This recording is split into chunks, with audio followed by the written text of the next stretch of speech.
Agnès Pannier-Runacher, on en a parlé en fait tout à l'heure dans le journal, est fragilisée par des accusations de conflit d'intérêts.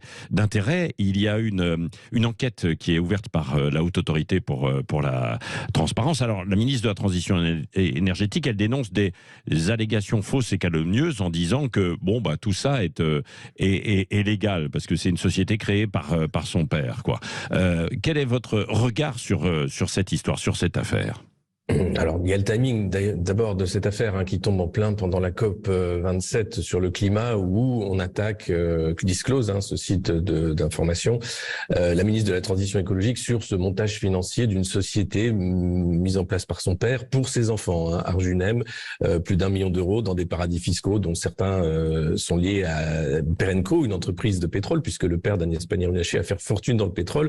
Et on reproche à la ministre de ne pas avoir déclaré à la Haute Autorité de la Transparence de la vie publique cette entité. Alors on se défend en disant que c'est son père et qu'on n'a pas à déclarer effectivement les entités qui est des proches, notamment les enfants. Or elle a signé puisque ses enfants n'étaient pas majeurs et elle aurait dû, selon Anticor, au moins déclarer dans Observation cette entité qui permettait de placer plus d'1 million d'euros pour ses enfants de la part de son père. Alors c'est toute la magie d'Emmanuel Macron de choisir une ministre de la Transition écologique dont la famille a fait fortune dans le pétrole, d'avoir un ministre de la Justice mis en examen, d'avoir un secrétaire général de l'Élysée sous statut de témoin assisté, là aussi dans une affaire de conflits d'intérêts familiaux. Il y a quand même beaucoup de conflits d'intérêts au sein de ce gouvernement. Je vais pas en faire l'énumération ce matin, mais on voit bien qu'il y a là un problème par rapport à la confiance dans la vie publique. Et puis, choisir toujours une sorte d'oxymore, une ministre de la Transition écologique dont la fortune familiale provient du pétrole et Perenco, qui est une entreprise qui a massivement utilisé les paradis fiscaux par le passé. Alors, ça passe mal, évidemment, parce que derrière, on nous demande la sobriété énergétique, on demande aux Français de faire des efforts, et on voit bien que pour Agnès Pannier-Runacher, les efforts, c'est autre chose. C'est ne pas déclarer cette organisation, cette société familiale pour ses enfants.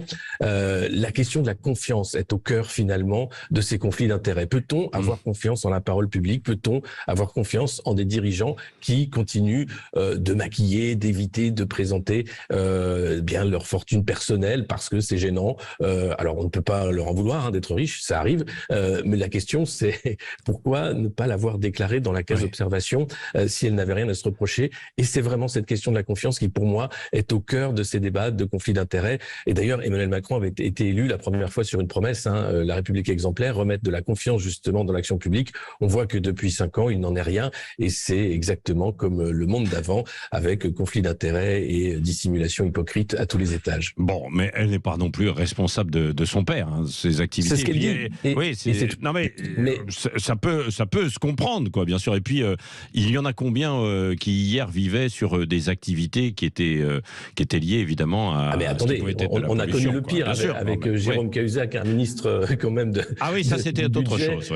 Montait les yeux dans les yeux, qui lui avait directement caché son argent dans les paradis fiscaux. Bon, donc là, on a vécu. Oui, Alexis Poulain, vous revenez avec nous tout à l'heure à 9h-20. On aura l'occasion d'en débattre et d'en parler avec vous, avec Elisabeth Lévy, qui aura peut-être un regard différent, et puis Éric Revel, qui reviendra aussi avec nous en tant que spécialiste aussi des questions financières. Je sais que, évidemment, ça fait beaucoup réagir sur les réseaux sociaux. On en parlera dans un instant. Les sujets qui vous font réagir aussi au 0826 300 300.